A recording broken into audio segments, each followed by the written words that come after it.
आसुअछि ख्रीष्टमास आसुअछि बड़दिन समस्त चर्च समस्त विश्वासी ख्रीष्ट विश्वासी भाई भौणी मानक मुहरे हस किंतु प्रिय भाई भौणी माने आमाने एमती अनेक ख्रीष्टमास पालन करुछु अनेक आनंद उत्सव मनावछु अति उत्तम विषय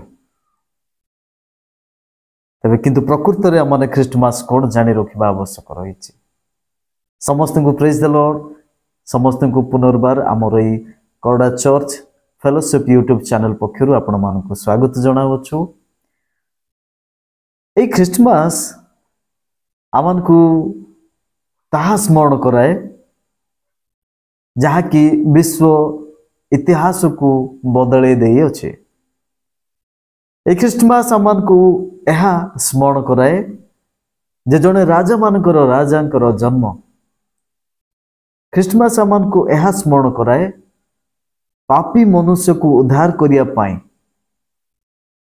जने उद्धारकर्तांकर जन्म ए ख्रीष्टमास आमन को एहा जणाए जे परमेश्वर को एते प्रेम जे आपणार अद्वितीय पुत्र प्रभु यीशु ख्रीष्ट को से जगत को देले ए ख्रीष्टमास आमको एहा सिखाए जे परमेश्वरंकर सृष्टि रे आमाने मनुष्य जाति सर्वश्रेष्ठ एवं आमान को परमेश्वर प्रेम करंती आमाने जे विनष्ट हेबा ताहा से आदौ इच्छा करंती नाही तेणु प्रिय देखुथिबा भाई भौणी माने प्रत्येक ख्रीष्टमास आमको गोटे संदेश दियंती ना कि प्रत्येक थर प्रभु यीशु ख्रीष्ट से जन्म ग्रहण करंती ना गुहाल कुंड रे प्रत्येक थर शुआंती ना से क्रूस रे सब बेले टंगा जाती ना थरे मात्र प्रभु यीशु ख्रीष्ट जन्म होइचंती थरे मात्र से क्रूस रे मृत्युवरण करिसंती मृत्यु को जय करी से समाधि तृतीय दिन रे उत्थित होइचंती एवं 40 दिन जगत रे रही से स्वर्ग को नीत होइचंती तो प्रभु यीशु ख्रीष्टंकर से महान बलिदान को ईश्वरंकर महान योजना को यही ख्रीष्टमास आमान को प्रत्येक वर्ष स्मरण कराए थाए ईश्वरंकर प्रेम को बांटिया पाई आमान को प्रत्येक थर सुजोग आनी दे थाए तेणु आज आमने खुशी यही 2025 वर्षर प्रथम यही ख्रीष्टमास डिसेम्बर मासर प्रथम दिन गुड़िक आमने पहुंची अच्छु केवल आमने वर्षकर थरे ख्रीष्टमास को पालन करिया व्यक्ति न हो कारण प्रभु आमनकर गोटे पाप को क्षमा करिया पय आसी नथिले आमनकर समस्त पाप को धौत करिया पय क्षमा करिया पय आमन को निजर पुत्र कन्या करी स्वर्ग राज्यर अधिकारी करिया पय से जगत को आसिले जहांकर जन्मर 700 वर्ष पूर्वे ही प्रभु यीशु विषय कहा जाइथिला अनेक भाववादी माने प्रभु यीशुंकर जन्म को आगुआ कहिथिले भविष्यवाणी करिथिले तेणु आमाने आज ए ख्रीष्टमास रे मध्य पापर उद्धारकर्ता जन्म हेले मते उद्धार करी से मते निजर करिसंती एहा को स्मरण करिया पाई एही वर्षर ख्रीष्टमास आपण पालन करंतु आपण को पाई जणे केही मृत्युवरण करिसंती आपण को पाई जणे जन्म हेले आपण को पाई जणे निजर जीवन को बलि कले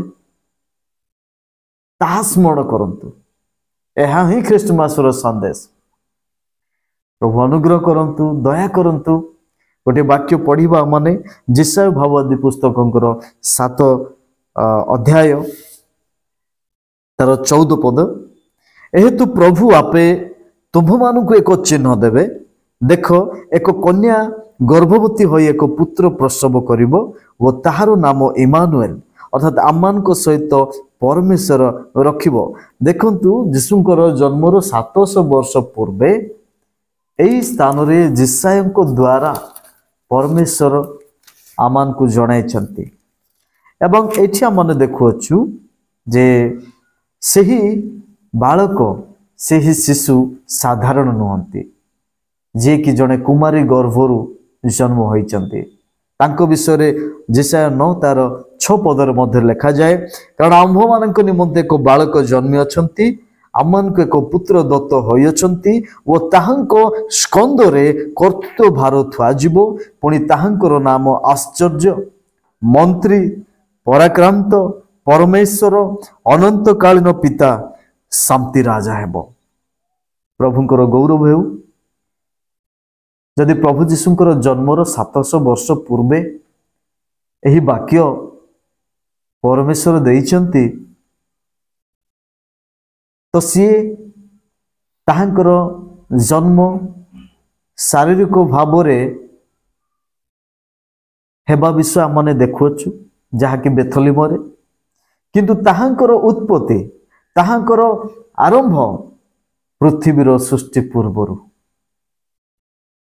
से ईश्वर सहित थिले। से देह धारण कले, आमान को मध्य वास कले, पुनर्बार से ईश्वर निकट को गले। ख्रिस्टमास आमान को बहुत विषय रे आशीर्वाद करंतु। प्रभु आपण मान को आशीर्वाद करंतु। ए ख्रिस्टमास जरिया रे आपण मान को प्रत्येक को आशीर्वाद करंतु। प्रेमर प्रचुरता आपण को दियंतु। अनुग्रहर प्रचुरता आपण प्रति हेउ। आसंतु आमने प्रभु को धन्यवाद देउ देउ प्रार्थना करिबा। प्रिय प्रभु, तुम नामर धन्यवाद करुछु। तुमे सर्वोच्च परमेश्वर अट, पवित्रतार सौंदर्य परिपूर्ण अट। आमे तुम नामर गौरव करुछु। आमे सेई दिन को स्मरण करुछु जेतेबेले तुमे आमान को रक्षा करिया पाए आपणार एकमात्र पुत्र प्रभु जीशु ख्रीष्ट को देल। ए जगत रे प्रभु शरीर को धारण करे से आमान को मध्य को आसे क्रूस रे सुधा हत हेले, मृत्युवरण कले एवं तुमे मृत्युरु पुनरुत्थित कल। एथिपाई तुम नामर गौरव हेउ।